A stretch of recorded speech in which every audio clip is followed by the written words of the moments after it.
ये शरीर ऐसा समझ लो जैसा अंडा होता है, अंडे का कवर होता है, और जब भक्ति इसमें बीज पड़ जाता है तो ये इसके अंदर जैसे अंडे में बच्चा बन जाता है, और जब वो बच्चा पंख वगैरह उसके हो जाती है तो अंडा फूट जाता है। अंडे को छोड़ के अंदर जो वस्तु थी वो बच्चा, अब उसके पंख होगी, वो उड़न लग गया। तो इसी प्रकार आपके अंदर जो बॉडी है, इस भक्ति से इस यो अंडा समझो, इसको अंड भी कहा है संतों ने, शरीर को पिंड भी कहा है, और इसके अंदर ये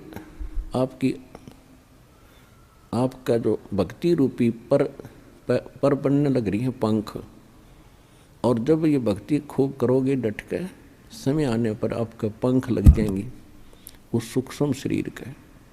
ये ऊपर का कवर, ये अंडा यहीं पड़ा रह जाएगा, और ओरिजिनल पक्षी यानी भक्ति युक्त प्राणी सतलोक चला जाएगा सिद्धि से उड़ के। तो गरीबदास जी बड़े प्रभावित हुए, परमात्मा उनको लेकर ऊपर गए।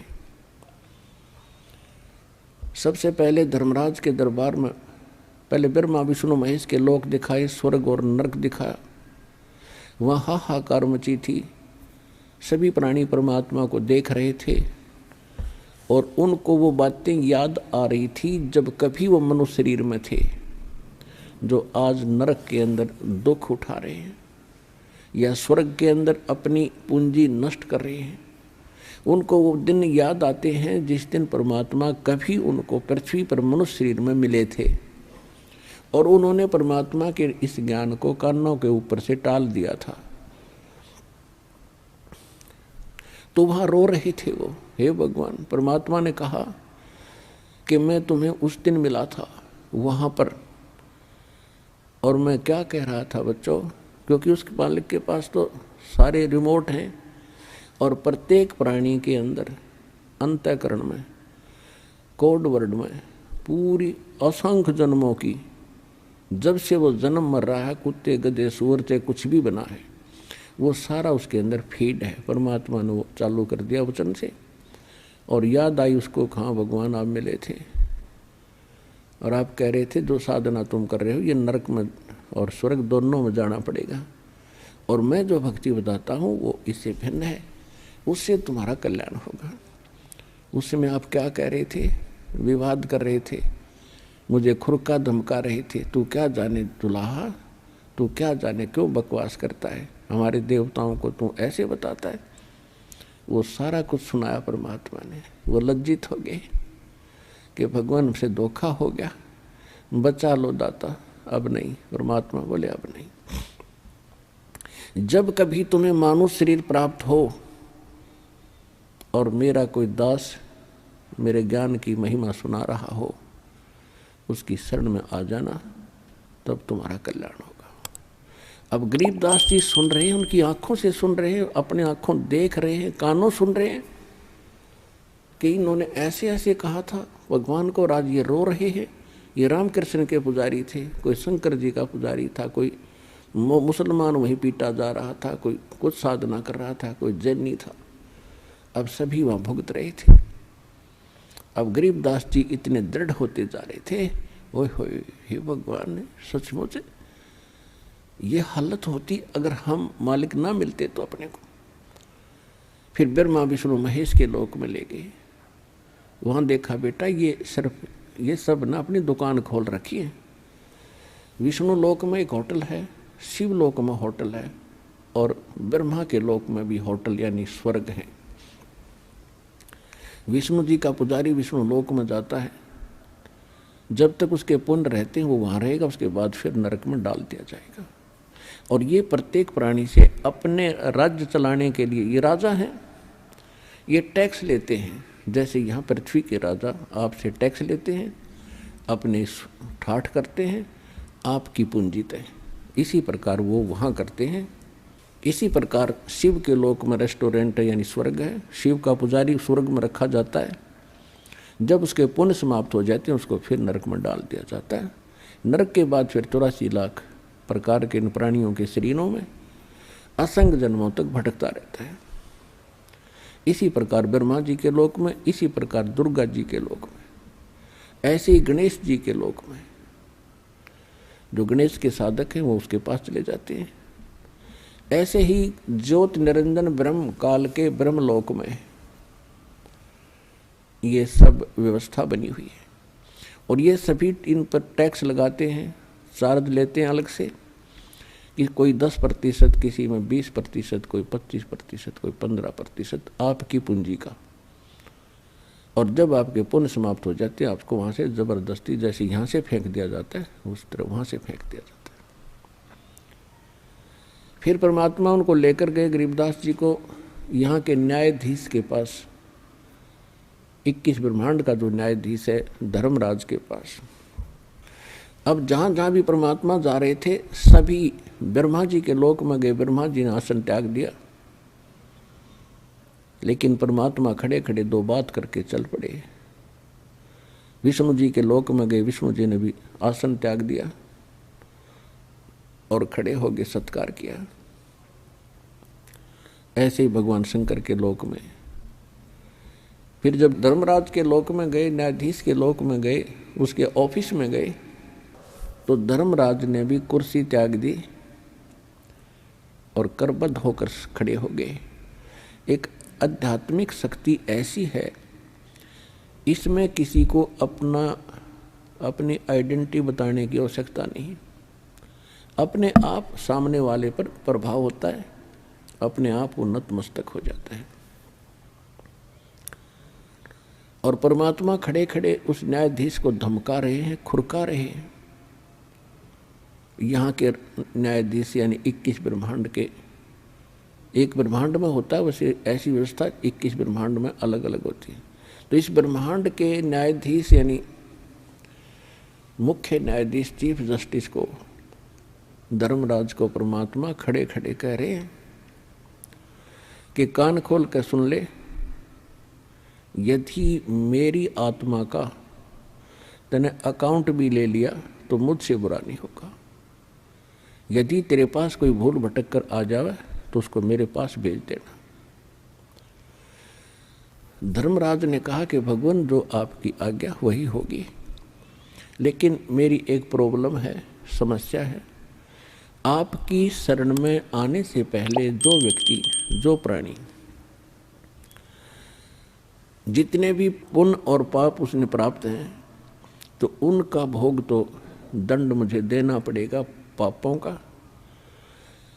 पुण्य तो दुखदाई है ही नहीं, लेकिन पापों का दंड तो मैंने देना ही पड़ेगा, ये मेरी मजबूरी है प्रभु, कुछ इसका समाधान करो। अब आदरणीय गरीबदास साहिब जी ने वापस आकर फिर बताया कि कैसी वार्ता हुई मेरे सामने।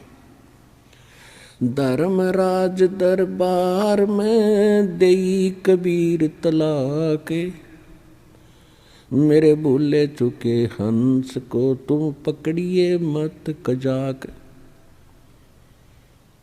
एक न्यायाधीश को जिसके सामने ब्रह्मा विष्णु महेश की पिंडी कांपे और उसको एक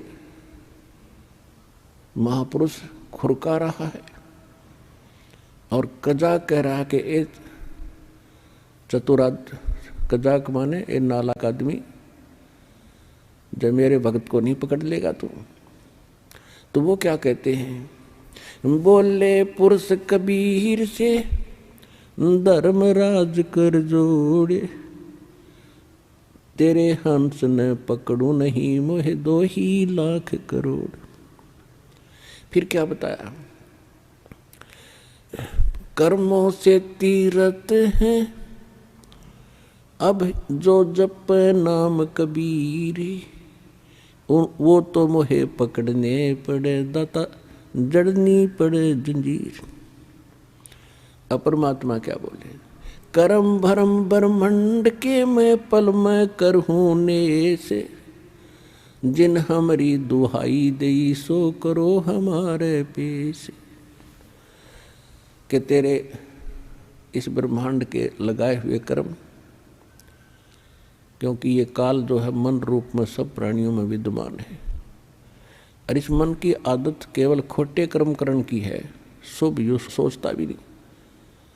तो परमात्मा कहते हैं ये तुमने ही इन जीवों के ये कर्म लगाए हैं और उन कर्मों का मैं नाश कर दूंगा, उनको कैंसिल कर दूंगा। जो तेरे काबू में ना है वो मेरे पास ले आना तेरा अकाउंट, और मैं उनको क्रॉस कर दूंगा और अपने साइन कर दूंगा।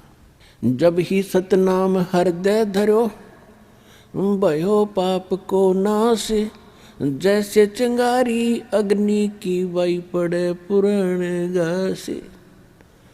परमात्मा बता रहे थे कि मेरे पास एक ऐसा मंत्र है, इनको दूंगा मैं इन बच्चों को, और फिर भी कोई गलती से तेरे पास आ जाओ, मेरे पास ले आना, मैं इनके सब पापों का नाश करके तुझे बरी कर दूंगा, आप पर कोई प्रेशर नहीं रहेगा। इतनी वार्ता सुनकर गरीबदास जी गदगद हो गए, लेकिन अभी ये समझ रहे थे कि ये बाबा जी बड़ा शक्तिशाली है। हमने तो ब्रह्मा विष्णु महेश्वर के नाम सुने थे या चित्र देखे थे, आज मैं वास्तव में देख रहा हूं और ये सब इसके सामने करबद्ध हो रहे हैं। और ये तो बहुत बड़ी शक्ति बताते हैं जो अब ये धर्मराज तो सबका अकाउंट लेता है, और ये भी भगवान के इस बाबा जी के सामने ऐसे करबद्ध हो गया, तो कमाल का ही बाबा तो भाई। फिर परमात्मा उनको ले गए, वो स्थान दिखाया गरीबदास जी को जहाँ ये काल भगवान, ये ब्रह्म 1,00,000 मानव शरीरधारी प्राणियों को के सूक्ष्म शरीर को तपतशिला के ऊपर एक टुकड़ी है पत्थर की, जैसे तई होया करे बड़े बड़ी तय, ऐसे अपने आप प्रज्वलित है, वो अपने आप प्रज्वलित है, और उसके ऊपर 1,00,000 मानव शरीरधारी प्राणी तड़फ रहे थे। हाहाकार मची थी। यहाँ के राजा भी थे उसमें, और यहाँ के गरीब भी थे, सेठ भी थे, साहूकार भी थे, आम नागरिक भी थे, और सब उन्हीं के पुजारी थे, लेकिन सब बुरा हाल हो रहा था। तब परमात्मा वहाँ पहुँचे तो सभी एकदम उनकी तपत खत्म हुई, और ऐसे बैठ गए उस तई के ऊपर जैसे कढ़ाई में बैठ गए, उबलते तेल के कढ़ाई में समझ लो आदमी, और उसको पीड़ा ना हो। तो एकदम देखा कि ये परमात्मा आगे शायद। तब उन प्राणियों ने कहा भगवान हम बहुत दुखी हो लिए, हम किस कर्म का दंड भोग रहे हैं। परमात्मा ने कहा ये तुम्हारा यहाँ का किया कर्म नहीं, ये तुमने सतलोक में गलती करी थी, वहाँ तुम सुखी थे, और सुखी जीव को बकवाद घनी भावें हैं, अच्छे काम थोड़े और बुरे घने करेगा। तो तुमने वहाँ यही गलती की थी, भरी थाली का ठोकर मार कर तुम यहाँ आगे से इस कंगाल लोक में सारी जीवन में तुम्हारे से रोटी पूरी नहीं होती, मर खप जाते हो। उनको भी परमात्मा ने वह कथा सुनाई है। और जिस भगवान को तुम पूजा करते थे, कहते थे निराकार है निराकार है, ये सामने अभी आएगा तुम्हें खाने के लिए। वो खाता कैसे है? उन सूक्ष्म शरीर के अंदर जितने प्राणी मनुष्य शरीरधारी वहाँ तपतशिला पर डाले जाते हैं, तो सारे जीवन में उन्होंने जो भी ये आहार किए हैं, और ये क्या कराता है? बीड़ी, शराब, तमाकू, मांस, और ये बकवादियों घनी करवाता है। आज विश्व में शायद ही कोई प्राणी बचे हों, कुछ प्रतिशत, न तो सभी, कोई बीड़ी का लत है, कोई शराब पी रहा है, कोई भूकी खा रहा है, कोई अफीम खा रहा है, कोई मांस खा रहा है, कोई शराब पीता है। तो ये कोई सा भी काम करने का नहीं, ये मन करवाता है। और इसके करने से हमारे सूक्ष्म शरीर के अंदर एक विशेष पदार्थ डिपॉजिट हो जाता है, और वो स्वाद करता है काल उसका। फिर तो वो सबको उठा के वहाँ डालता तपतशिला पर, फिर सब तड़फ तड़फ कर। जिसने ज़्यादा बीड़ी शराब तम्बाकू पी रखा है वो काफ़ी देर तक तड़पता, उसको मतलब घना माल होता है उसका, और काफ़ी देर तक सबसे पीछे तक उसकी दुर्गति होती है वहाँ पर। और फिर जीव मरता नहीं उस सूक्ष्म शरीर में, उनको वहाँ से फेंक देता सिद्धि से। उसका टाइम फिक्स अलार्म रखा उसने, उसके बाद वो वहाँ से अपने आप उड़ जाते हैं। जब उनका गंध मैल निकल जाता है, और ऊपर जाते ठंडे क्षेत्र से तो वो कुछ नॉर्मल से हो जाते हैं, और फिर धर्मराज के दरबार में आकर लाइन लगा लेते हैं अपने कर्मों का अकाउंट कराने के लिए। वहाँ तो सबके कर्मों का अकाउंट कैलकुलेटेड मिलता है, क्योंकि जो ये कर्म प्राणी करता है उसका एक फैक्स वहाँ हो जाता है धर्मराज के दरबार में, और उनके उस अकाउंट नंबर में डिपॉजिट हो जाता है। और जब प्राणी वहाँ पहुँचता है तो उसके सामने कुत्ते की योनि, गधे की योनि, कुत्ते की योनि, गधे की योनि, मनुष्य जीवन, स्वर्ग, भागो फटाफट। वहाँ नहीं सुनता कोई, फिर हाहाकार मची रहती है। जिनका नरक में जाना होता है उनको यम के दूत खड़े हैं लठड़ी बाले लेकर, जैसे पुलिस वाले खड़े होते हैं, और पकड़ कर बाजू फटाफट आ जाओ भाई, नरक है तुम्हारे लिए। और वहाँ ठोक कर आते हैं, उनको बुरा हाल हो रहा है। तब क्या देखा, कुछ देर के बाद वो ज्योत निरंजन काल उनको खाने के लिए अपने उस रसोई घर में आने लगा। दूर से देखा, तब तक वो प्राणी वहीं थे परमात्मा की कृपा से, नहीं तो उसको ऑटोमेटिक सिस्टम से तो उनको चला जाना चाहिए था। वो इसलिए आया था, वो किसी के सामने नहीं आता। तो उस बताया परमात्मा ने कि देखो वो आ रहा है तुम्हारा यहाँ का भगवान, जिसको तुम परमात्मा कहते, इसकी शकल देख कर कलेजा फट जाए आदमी का, और तुम इसको ब्रह्म मानकर पूजा करते हो।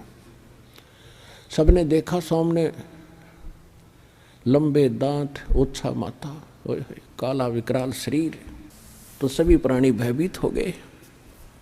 परमात्मा ने कहा कि तुम जाओ यहाँ से। वो सभी को उड़ा दिया, और जब परमात्मा उसके निकट गए, वो कहाँ बैठता है जाकर के, एक जो 11वां द्वार है, 11वां द्वार है, वो अक्सर पुरुष के लोक में जाकर निकलता है। उस गेट पर ये स्वयं चौकीदारी करता है कि कोई इधर से एक भी ना चला जा। ये स्वयं वहाँ बैठता है, और वहाँ बैठा था, वहाँ से उठकर चला ही था। परमात्मा जब चले तो उस गेट पर अड़ गया जाकर, कौन आ गया ये, इस कैसे चला जाएगा इधर। तो परमात्मा निकट गए, तो परमात्मा ने कहा कि देख बेटा गरीबदास, ये है यू काल भयंकर, इसके सामने ब्रह्मा विष्णु में इसकी हिम्मत नहीं कि इसके सामने, इसकी शक्ति के सामने टिक जाए। वो 4 भुजा के भगवान यो 1000 का है। अब तो ये 2 भुजा बनाए बैठा है, ये 1000 भुजा तक बना सकता है। ब्रह्मा विष्णु महेश तो 16 कला के प्रभु हैं, ये 1000 कला का भगवान है। और जिस परमात्मा के पास मैं तुझे ले जा रहा हूँ, असंख्य कला का मालिक है वो। और देखना, अब मेरे पास ऐसा मंत्र है, अब मैं सिमरण करूँगा जाप का, सतनाम का, श्वास से, और ये ऐसे हो जाएगा जैसे, क्या बताया, जैसे फनपति मंत्र सुन रखे फन सकोड़े, ऐसे बीरा मेरे सतनाम से यू काल लवे मुँह मोड़े। कि जैसे गारडू के मंत्र से एक खूंखार सर्प उस मंत्र के बोलने से वो फन ऐसे कर रहा हो, तो फन को इकट्ठा करके और बिल्कुल जमीन पर रख लेता है। जैसे फनपति मंत्र सुन रखे फन सकोरे, ऐसे मेरे सतनाम से यू काल लवे मुँह मोड़े। परमात्मा ने कहा देख, अब मैं मंत्र जाप करता हूँ। वो करना क्या था, तो हमें बता रहे हैं कि आपत्ति के समय तुम्हारे पास केवल ये सतनाम और सार नाम का एक हथियार है। जो मंत्र जिसको जौन सा प्राप्त हुआ है वो तेरा हथियार है, प्रथम प्राप्त है। आपत्ति के समय उस मंत्र का जरूर जाप कीजिएगा, बहुत सारा मिलेगा। सतनाम प्राप्त है तो सतनाम का सिमरण करिए आपत्ति में, चाहे किसी प्रकार की भी है, चाहे रोग है या कोई और पशु पक्षी से है या कोई संसारिक व्यक्तियों से है या कोई राज दरबार से है। एक बार उसका सिमरण अवश्य करके देखना, आपको कैसे चमत्कार मिलेगा, पर सच्चे दिल से।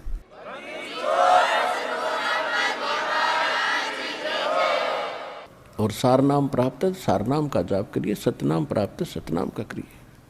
प्रथम मंत्र प्राप्त है, प्रथम मंत्र का जाप कीजिए। तो जो ही परमात्मा ने कहते हैं कि मैं देख ले भाई सिमरण कर रहा हूँ, उसी समय काल जहाँ उस गेट के ऊपर 11वें द्वार पर वो कड़लाए बैठा था और ऐसा सिर झुक गया उसका।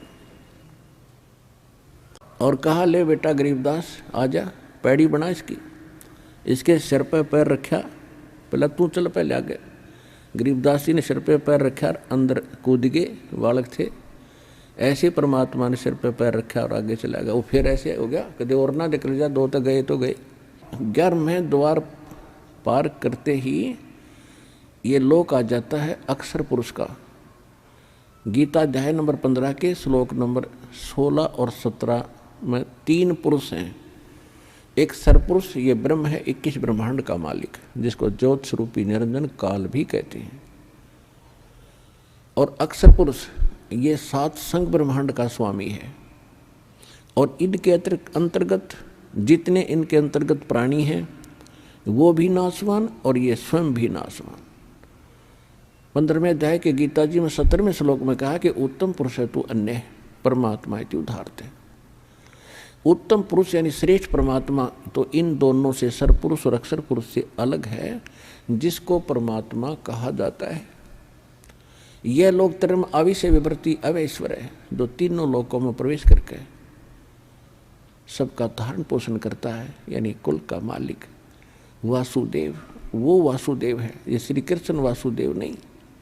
इसके तो पिता का नाम था वासुदेव।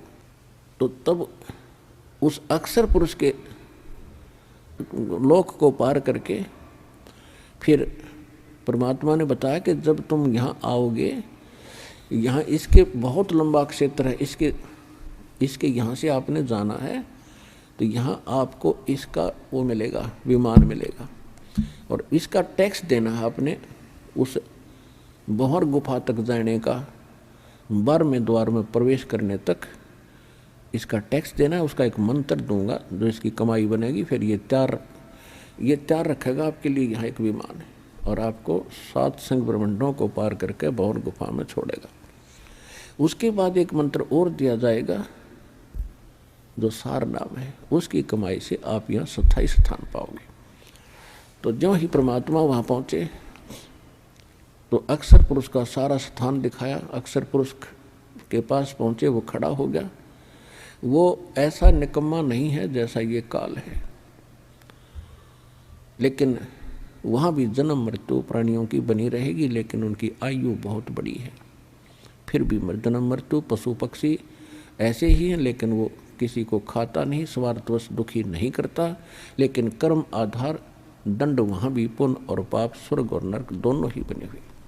उसके बाद फिर परमात्मा 12वें द्वार में पहुँचे। अक्षर पुरुष से भी परमात्मा ने, अक्षर पुरुष ने विनय किया और जो उनसे भूल बनी थी, जो वो उसको याद है, अक्षमा याचना की दाता हमने बहुत गलती की थी, हम आपके लोक को छोड़कर आए थे,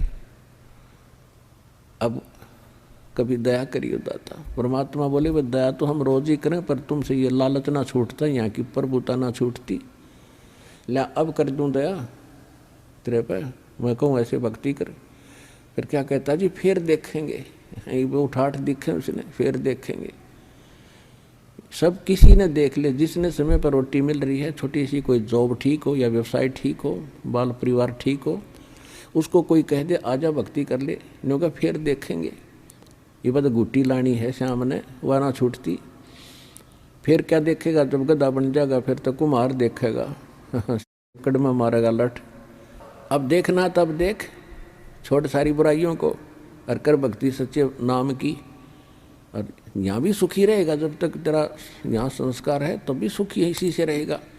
नहीं तो आज सब कुछ है तेरे पास, कल मृत्यु हो जा, फिर गधा बन कर घूम रहा होगा। खा का ये जीवन यहाँ का। और इस ज्ञान से यह बात समझ में आवेगी। प्रमाण दिया जाएंगे, भगवान बतावे, राखों देखा वो संत बतावे। अब जैसे आम कहो तो होया करती, कोई बात बतावे इधर उधर की, तो उसने यूँ कहा करते कि तू कौन सा भगवान तो मिलकर आ रहा है। यानी भगवान से कोई मिलकर आवे तो उसकी बात तो सच्ची है, मानी उन्होंने भी, कि आप कौन से भगवान से मिलकर आ रहे हो, इसी दृढ़ कॉन्फिडेंस से कह रहा तू यह बात। तो परमात्मा खुद आए और जो भगवान से मिलकर आए उन्होंने बताई यही बातें। तो शंका नहीं रहनी चाहिए समझदार व्यक्ति को। जो वो ज्ञान बताया जा रहा है, और दास उन महापुरुषों का बताया हुआ बता रहा है, तो आपको तुरंत समझ में आना चाहिए और यहाँ से सिर पर पैर रख लो, सतलोक जाने के लिए डट के भक्ति करनी चाहिए।